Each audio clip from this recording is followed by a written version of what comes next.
O mal existe? Até onde o mal pode tocar nas nossas vidas? A sua família pode ser vítima de obras malignas?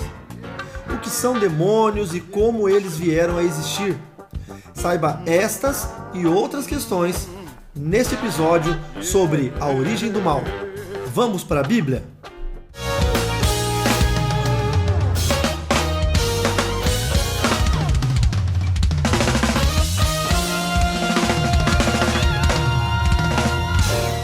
Olá, tudo bem? A paz do Senhor. Eu sou o pastor Carlos Ribas, escritor e conferencista internacional, e este é o meu programa semanal chamado Vamos para a Bíblia.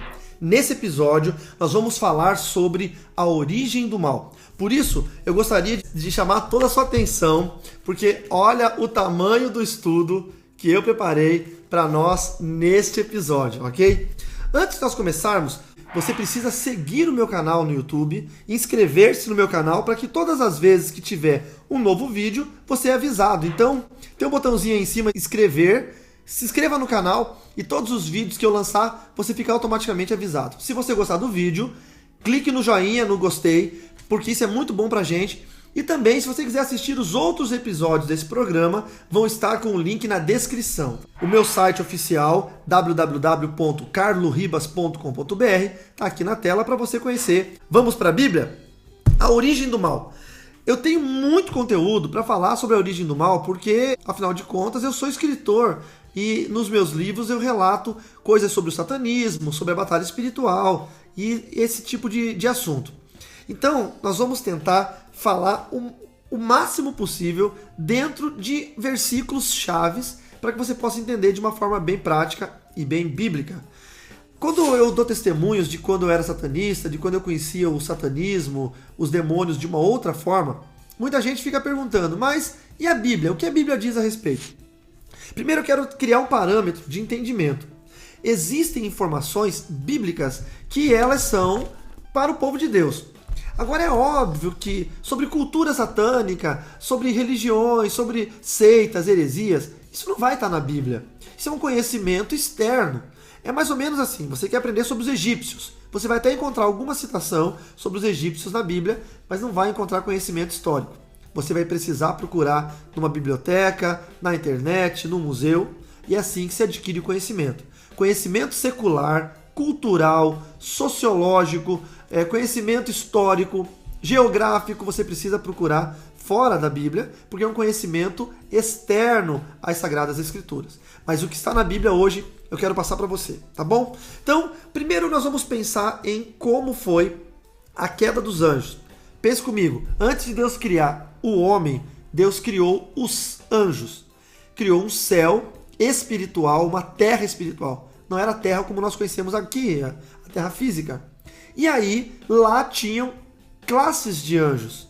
Arcanjos, serafins, querubins e toda sorte de classes de anjos. Esses anjos, eles tinham posições pré-determinadas, pré-estabelecidas, funções estabelecidas no céu. Alguns deles ficavam só adorando a Deus, outros deles ficavam guardando o trono de Deus, outros deles fazendo outras tarefas. E aí, então, o Senhor pegou um desses anjos, que era um querubim. Os querubins, a Bíblia diz em Ezequiel, a partir do capítulo 1, que eram anjos que tinham 4 asas, 4 faces, só andavam em linha reta para frente ou para trás, para a esquerda ou para a direita, e pegou um desses querubins e ungiu. Quando Deus ungiu esse querubim, transformou em uma criatura nova, ou seja, se tornou um querubim da guarda ungido e foi estabelecido sobre o Monte Santo de Deus. Esse querubim recebeu muito poder. E é sobre esse querubim que nós temos que prestar atenção, porque foi ele que virou o diabo como nós conhecemos. O texto de Ezequiel, no capítulo 28, do verso 12 até o verso 19, diz assim, eu vou ler para vocês. Eu estou usando a tradução da Nova Versão Internacional, tá bom? Diz assim, Filho do homem, erga um lamento a respeito do rei de Tiro e diga-lhe, assim diz o soberano, o Senhor, você era o modelo da perfeição, cheio de sabedoria e perfeita beleza. Está falando sobre o querubim ungido. Você estava no Éden, no jardim de Deus, ou seja, a expressão da criação espiritual de Deus. Não era o jardim lá, o Éden, que Adão e Eva estavam. Todas as pedras preciosas o enfeitavam: sárdio, topázio, diamante, berilo, ônix, jaspe, safira, carbúnculo e esmeralda. Os seus engastes e guarnições eram feitos de ouro. Tudo foi preparado no dia em que você foi criado. Você foi ungido como um querubim guardião, pois para isso eu o designei. Você estava no Monte Santo de Deus e caminhava entre as pedras fulgurantes. Alguma tradução vai dizer pedras abraseadas. Você era inculpável em seus caminhos desde o dia em que foi criado, até que se achou maldade em você. Então, a origem do mal é essa. Quando esse querubim ungido teve no seu interior o princípio da maldade. Muita gente vai perguntar, mas Deus perfeito, Criador, por que ele não criou um querubim que não tivesse a essência da maldade? A grande resposta é que Deus não criou um ser com a essência da bondade ou da maldade. Deus criou um ser autônomo, como Deus nos criou. Deus criou o homem um ser autônomo, nos dando direito de decisão, de aceitar ou não, de querer ou não. Os querubins, todos os anjos, eles eram assim. Então corria-se o risco de um deles acabar se desviando. Por meio do seu amplo comércio, diz o verso 16, você encheu-se de violência e pecou. Por isso eu o lancei humilhado para longe do monte de Deus e o expulsei, ó querubim guardião, do meio das pedras fulgurantes.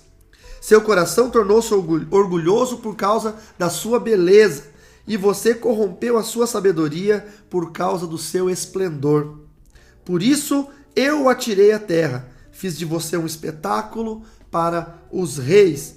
Por meio dos seus muitos pecados e do seu comércio desonesto, você profanou os seus santuários. Por isso fiz sair de você um fogo que o consumiu, e reduzi você às cinzas no chão, à vista de todos os que estavam observando. Agora o verso 19, todas as nações que o conheciam espantaram-se ao vê-lo, chegou o seu terrível fim, você não mais subsistirá. Então esse texto que nós lemos, ele fala sobre a criação do querubim da guarda ungido, ou seja, um anjo comum como todos os outros, mas que foi ungido por Deus. E a queda dele com o princípio da maldade. O princípio da maldade entrou no coração dele e ele começou a achar que ele era mais bonito que os outros e tão bonito quanto Deus. Isso fez com que ele pecasse. Você vai ver em Isaías, no capítulo 14, no verso 12, vamos abrir aqui, que fala mais ou menos sobre isso. Isaías 14, 12, diz assim: como você caiu dos céus, ó estrela da manhã, filho da alvorada, como foi atirado à terra, você que derrubava as nações, você que dizia no seu coração, subirei aos céus, erguerei o meu trono acima das estrelas de Deus. Me assentarei no monte da Assembleia, no ponto mais elevado do Monte Santo. Subirei mais alto que as mais altas nuvens, serei como o Altíssimo. Ou seja, o desejo desse querubim ungido era ser como Deus ou até maior do que Deus. Então, isso foi o princípio da maldade. Hoje, nós temos ainda essa essência no coração do homem.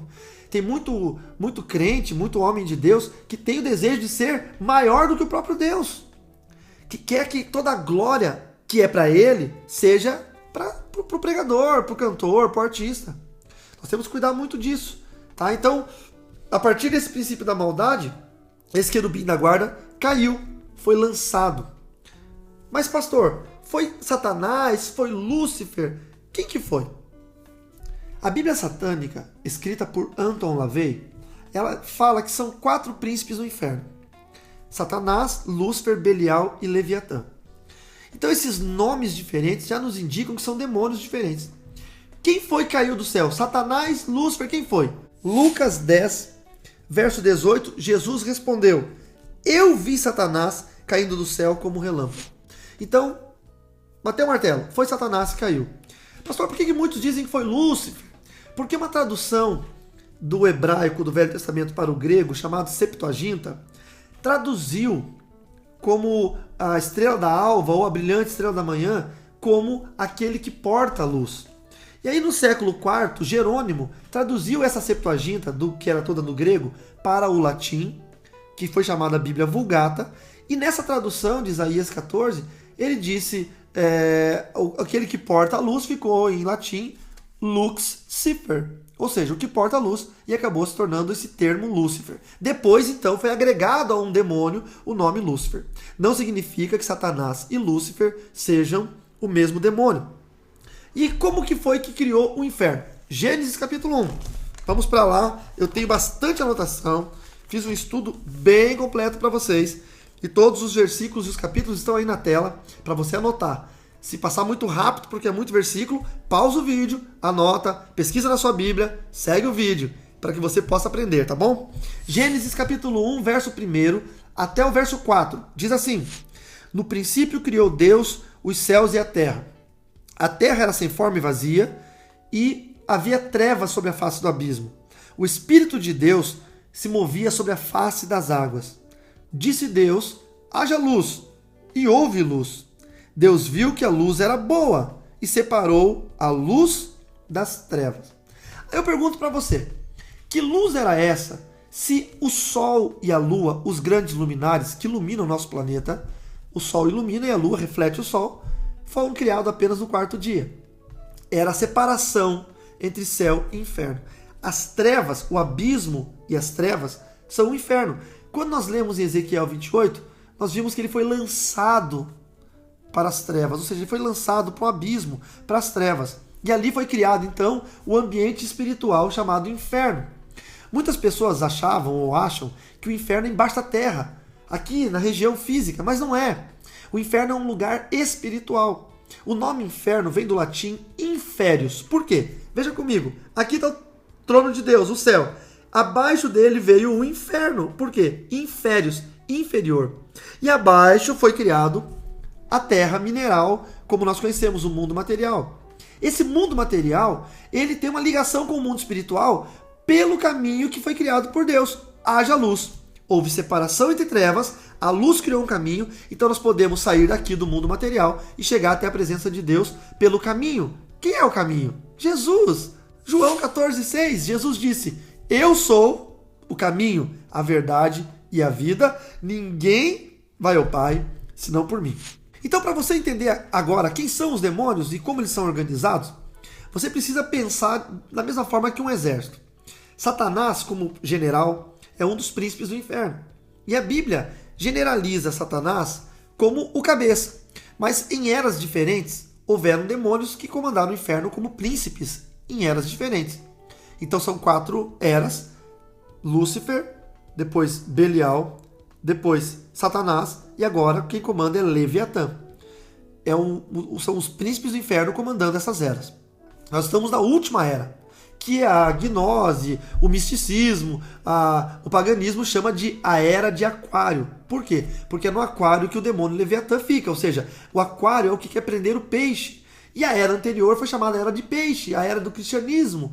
Então, é uma forma de dizer que vai ser a era em que eles vão prender o cristianismo, vão perseguir a igreja. A palavra de Deus diz que na grande tribulação haveria perseguição à igreja. Então fique esperto, os sinais estão acontecendo. Perseguições, mortes, tudo está se levantando no mundo. São sinais de que os tempos estão se abreviando. Jesus Cristo está voltando para buscar a sua igreja. Agora, quem é Satanás? O livro de João, no capítulo 8, no verso 44, fala 2 coisas incríveis sobre ele. Vamos lá? João, capítulo 8, verso 44. Eu anotei tanta coisa para vocês, tomara que dê tempo de falar tudo. João 8, 44, diz assim, olha que interessante, que forte. Vocês pertencem ao pai de vocês, o diabo, e querem realizar o desejo dele.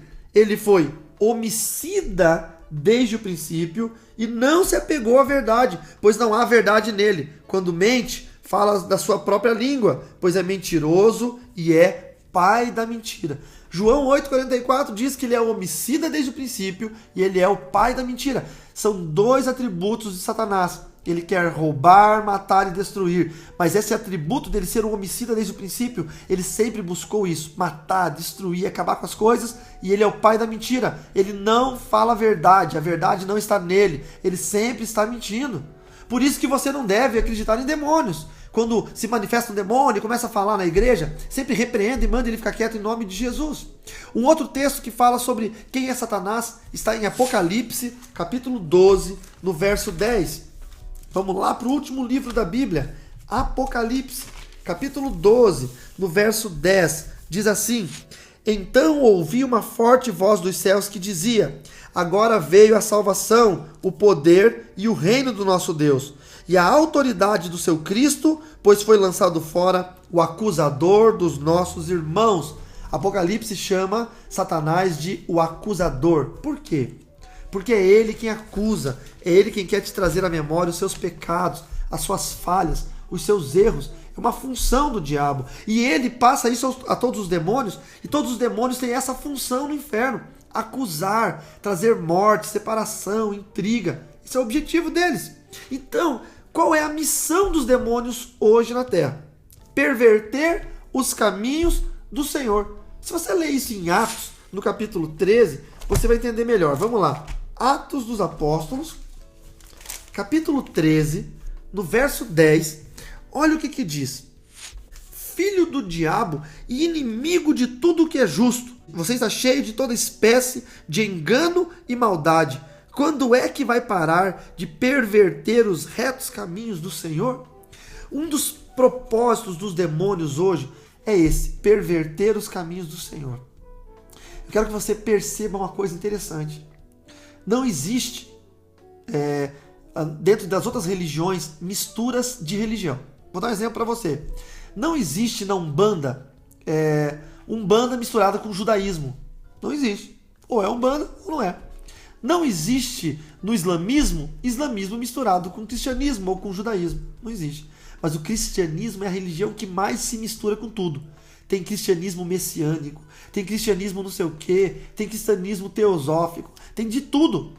Tem o evangelho segundo Kardec, tem agora igrejas homoafetivas ou igrejas inclusivas, tem de tudo no cristianismo. Por quê? Porque um dos planos do inimigo é perverter os retos caminhos do Senhor. Meu irmão, você que está me assistindo, os caminhos do Senhor são retos e perfeitos. Não tem como inventar moda. O mesmo evangelho pregado por Jesus há pouco mais de 2000 anos atrás tem que ser o mesmo evangelho pregado hoje. Não tem como modernizar o evangelho de Cristo. Então qual é o plano ou o propósito dos demônios? Perverter esses caminhos. Trazer coisas diferentes, novas. Fazer o povo se cansar das mesmas coisas e buscar novidades. E aí a gente vai ver tantas atrocidades que estão acontecendo por aí. Um outro plano: fazer o povo pecar para ganhar-lhe a alma. Lá em 1 João, no capítulo 3, no verso 8, são muitos textos e eu quero tentar falar todos para vocês. 1 João, capítulo 3, no verso 8, diz assim: Aquele que pratica o pecado é do diabo, porque o diabo vem pecando desde o princípio. Para isso o Filho de Deus se manifestou, para destruir as obras do diabo. Que tremendo isso, que forte. Aquele que pratica o pecado é do diabo. Sabe por que o diabo faz tanto você pecar? Sabe por que o diabo te dá desejo sexual, carnal, desejo de beber, desejo de não ir à igreja, desejo de brigar no trânsito, raiva, ódio, querer se separar? Porque se você estiver pecando, você pertence ao diabo. Todo aquele que peca pertence ao diabo. Por isso que nós temos que fugir do pecado. Você entende isso? Um outro objetivo dos demônios hoje, eu separei só 3, mas são vários, milhares. Gerar armadilhas, ciladas, para aprisionar pessoas enquanto vivas. Ou seja, não é só tirar a tua salvação na vida eterna, é aprisionar você enquanto você está vivo. Isso está lá em Efésios, no capítulo 6, no verso 10 até o verso 12. Efésios, você que me acompanha, você que gosta de batalha espiritual, é o nosso texto mais usado. Efésios 6, do 10 ao 12, diz assim: Finalmente, fortaleçam-se no Senhor e no seu poder. Vistam toda a armadura de Deus para poderem ficar firmes contra as ciladas do diabo, pois a nossa luta não é contra carne ou sangue, mas contra principados, potestades, dominadores e forças do mal das regiões celestiais. Então aqui diz que nós temos uma luta contra seres espirituais, demônios, e eles estão preparando ciladas, armadilhas para nos aprisionar. Esse é o objetivo do inferno. Então tem muita gente que está na depressão, que está na síndrome do pânico, desejo de morrer, de suicídio, desejo de se separar. Tem gente que não quer mais trabalhar, quer ficar em casa dormindo o dia inteiro, porque são armadilhas que o diabo colocou. Nós precisamos nos revestir de toda a armadura de Deus, que aí você vai ler no verso seguinte o que é essa armadura. Leia aí Efésios 6, a partir do 12. E essa armadura vai nos dar poder para poder vencer as ciladas do diabo. Então, qual é o poder que o demônio tem contra as pessoas? Contra o pecador? Total. Por quê? Porque nós lemos que o que peca pertence ao diabo. E também lemos que ele marca o território dele com armadilhas, com ciladas. Ele quer fazer com que você perverta os caminhos do Senhor. Ele quer fazer com que você fique com a sua alma enlaçada. Então, se você é pecador, os demônios vão te manipular, vão mudar sua mente. Pensa comigo, não sei se você já fumou, eu nunca fumei, mas é um cheiro desgraçado, terrível, horroroso. É a fumaça que entra no pulmão, que dá câncer, que acaba com a saúde, mas o diabo perverte a mente da pessoa, para a pessoa achar que aquilo é gostoso, para a pessoa sentir prazer naquilo. A pessoa não consegue imaginar que está ingerindo algo extremamente tóxico. Pense o cara que usa droga, bebe até ficar bêbado. Eu estava vendo uma matéria sobre o álcool. O álcool, quando entra no organismo, o organismo começa a lutar para tentar se livrar do álcool, porque o organismo sabe o mal que faz o álcool. Por isso que vai gerando secura na boca, vai gerando vontade de ir no banheiro, porque ele é diurético, o organismo quer se livrar logo daquele álcool. No outro dia dá ressaca. Por quê? Porque o corpo teve que criar ácidos, enzimas ácidas, para combater o álcool. Por isso que a pessoa acorda com ressaca, com sede. Mas você bebe, você que não é crente. Por quê? Porque o diabo consegue enlaçar a tua mente. O pecador, ele é dominado, o demônio lê a mente dele, consegue manipular como uma marionete. Mas e sobre o crente, lavado e remido pelo sangue do Cordeiro? Nenhum poder. Por quê? Porque nós somos protegidos, nós somos escondidos, nós somos guardados. O Salmo 91 diz que o Senhor nos guarda, nos protege debaixo das suas asas. O Salmo 121 diz que não há nenhuma possibilidade do diabo tocar em nós, porque o Senhor não dorme, Ele é a nossa sombra direita. O sol não nos molestará de dia, nem a lua de noite. Então aquele que é lavado e remido no sangue do Cordeiro não corre risco. O diabo pode até tentar atacar você, pode até te jogar tentações, é normal, pode até você estar numa batalha e haver algum tipo de contra-ataque ou retaliação, é normal, estamos na guerra. Quando eu vou orar por pessoas endemoniadas e expulso demônios em nome de Jesus, quando eu volto pro hotel ou para minha casa, eu estou cansado fisicamente, é uma batalha, mas o diabo não tem poder sobre a tua vida, são reflexos da batalha. Então o que nós devemos fazer? Primeiro, nós devemos entender que Jesus nos deu poder sobre todos os demônios, tá? Lá em Mateus capítulo 10, no verso 1 diz isso. Jesus nos deu todo o poder. Chamando seus 12 discípulos, deu-lhes autoridade para expulsar espíritos imundos e curar toda sorte de doenças e enfermidades. Nós somos os discípulos de Cristo, então essa autoridade está outorgada sobre nós. Nós temos poder sobre todo tipo de demônio, sobre toda doença, sobre toda enfermidade. Também a palavra de Deus diz que nós somos a resistência. Nós temos que resistir ao pecado, resistir ao diabo. Tiago capítulo 4, no verso 7. Vamos lá, para o livro de Tiago, no capítulo 4, no verso 7. Olha o que diz. Essa é forte, hein? Tiago 4, 7 diz assim: portanto, submetam-se a Deus, resistam ao diabo e ele fugirá de vós. Nós somos a resistência, resista ao diabo. E ele vai fugir de você. Ah, pastor, mas é muito forte a tentação. Pastor, as provações são muito fortes. Resista. Ele vai fugir de você. Não vai ser para sempre. E o outro texto é o poder que nós temos para pisar nos demônios. Lucas, no capítulo 10, no verso 19. Você lembra que nós lemos Lucas 10, 18? Agora nós vamos ler Lucas 10, 19. O 10, 18 dizia: eu vi Satanás caindo do céu como um relâmpago. Agora olha o verso 19. Eu lhes dei autoridade para pisarem sobre cobras, serpentes e escorpiões e sobre todo o poder do maligno, e nada lhes fará dano. Deus nos deu poder e autoridade para pisar sobre serpentes, escorpiões e sobre todo o poder do maligno, do diabo, do inimigo, e nada vai nos trazer dano, nada vai nos causar dano. Nós temos poder e autoridade para isso. Mas agora, como você adquire esse poder? Se você está em pecado. Como que você consegue ser livre do ataque maligno? Talvez a sua família esteja sendo vítima de ataques de feitiçaria. Feitiço pega? Em ímpio pega. No pecador pega. No crente não.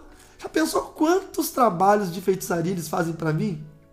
Já pensou quanta macumba eles devem oferecer nas encruzilhadas contra a minha vida? Porque eu vivo desvendando os segredos do inferno. Não pega, sabe por quê? Porque eu sou lavado e remido pelo sangue do Cordeiro. Porque um dia eu levantei a minha mão para os céus e disse: Senhor, eis-me aqui, perdoa os meus pecados, escreve meu nome no livro da vida. Aí você deve estar assistindo esse vídeo agora pensando: pastor, a minha vida está uma confusão. Meu casamento está acabado, minha vida financeira está destruída, minha saúde já está só o resto da saúde, estou quase morrendo. Eu sou infeliz, sou triste, sou depressivo, depressiva. Eu tenho medo das coisas. Como que eu faço para ser protegido por Deus? Você precisa gerar autoridade. E para você gerar autoridade, você precisa confessar a Jesus como seu Salvador. Quer ver uma coisa legal? Livro de Romanos, no capítulo 10, a partir do verso 9, diz bem assim: se com a sua boca você confessar que Jesus Cristo é o Senhor, e no seu coração crer que Ele ressuscitou dentre os mortos, será salvo. E no verso 13 diz: todo aquele que clamar o nome do Senhor será salvo. Lá em Romanos, no capítulo 8, no verso 1 e 2, diz que agora não há mais condenação para os que estão em Cristo Jesus, porque a lei do Espírito e da vida nos livrou da condenação da lei do pecado. Nós somos livres do pecado quando nós confessamos a Jesus Cristo como Senhor e Salvador. Se você nunca fez isso, mesmo que você vá a alguma igreja, mas você nunca fez essa confissão, dizendo: Senhor, eu confesso com os meus lábios que o Senhor é o Senhor e Salvador da minha vida, eu creio que o Senhor ressuscitou dentre os mortos, e pedir perdão dos seus pecados, e pedir para que Deus escreva o seu nome no livro da vida. Se você nunca fez isso, eu quero te convidar a fazer agora. Aqui pelo YouTube, pelo vídeo. Você vai entregar sua vida a Jesus aí na sua casa, aí onde você está. Eu não sei se você está assistindo numa Smart TV, ou num tablet, no iPad, ou no celular, ou no seu computador. Eu não sei onde você está assistindo. Eu só sei que essa foi a ocasião que Deus encontrou para trazer salvação para a sua vida e para trazer transformação na sua história. Para que você possa ser protegido por Deus. Porque a partir da hora que você fizer isso, os seus pecados são perdoados, você não tem mais condenação e o diabo não pode mais tocar na sua vida nem na sua casa. Vamos fazer essa oração comigo? Eu vou orar e você vai repetir aí. É bem fácil. Diga comigo assim: Senhor Deus, eu declaro que confesso publicamente os meus pecados e peço perdão a Ti. Senhor, escreva o meu nome no livro da vida. Cancele todas as maldições, porque eu declaro com os meus lábios que Jesus Cristo é o Senhor. Eu declaro que Ele ressuscitou dentre os mortos. Eu confio nisso e quero que Ele seja o meu Senhor e o meu Salvador. Jesus, eu te convido, venha morar em minha vida, venha comandar a minha vida, venha mudar a minha história, venha ser o meu Senhor e o meu Salvador pessoal. E é em nome de Jesus que eu oro agora. Amém. Se você fez essa oração comigo, isso significa que todos os seus pecados foram apagados. Eu quero te convidar a mandar um e-mail para mim, nesse endereço que está aqui na tela. Mande um e-mail para mim, dizendo que você fez essa oração ao assistir o vídeo, e eu vou te direcionar para alguma igreja. Você vai dizer a cidade que você mora, e eu vou tentar te direcionar para alguma boa igreja. Se eu não conhecer nenhuma igreja nessa cidade, nós vamos achar no Google, mas você vai procurar um pastor e você vai ser uma pessoa feliz. Que bom que você fez essa oração. Se você já é crente e refez essa oração porque está longe dos caminhos do Senhor, me mande um e-mail também para o endereço que está aqui na tela, no vídeo. Eu quero ser bênção para a sua vida. Entenda, o princípio do mal, a origem do mal, foi quando Satanás, lá no céu, ele quis ser maior do que Deus. Sabe como que nós combatemos isso? Declarando que não há nada nem ninguém maior do que Deus nas nossas vidas. Deus te abençoe, que essa aula, que essa palavra tenha sido bênção para você. Aqui na tela vai passar agora, aqui no vídeo, as minhas redes sociais.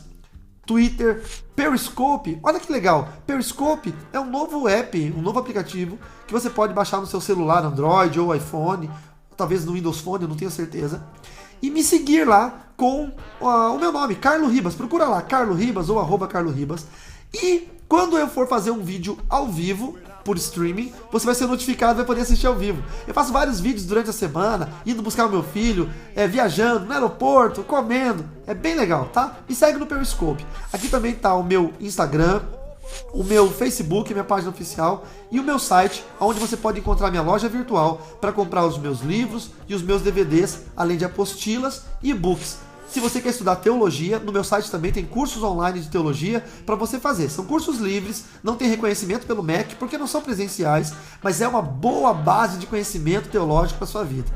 Então entre lá, www.carloribas.com.br e faça um dos cursos. Vai ser bem bacana. Tem o curso de discipulado, tem o pós-médio em teologia, tem o mestrado em bibliologia fenomenal.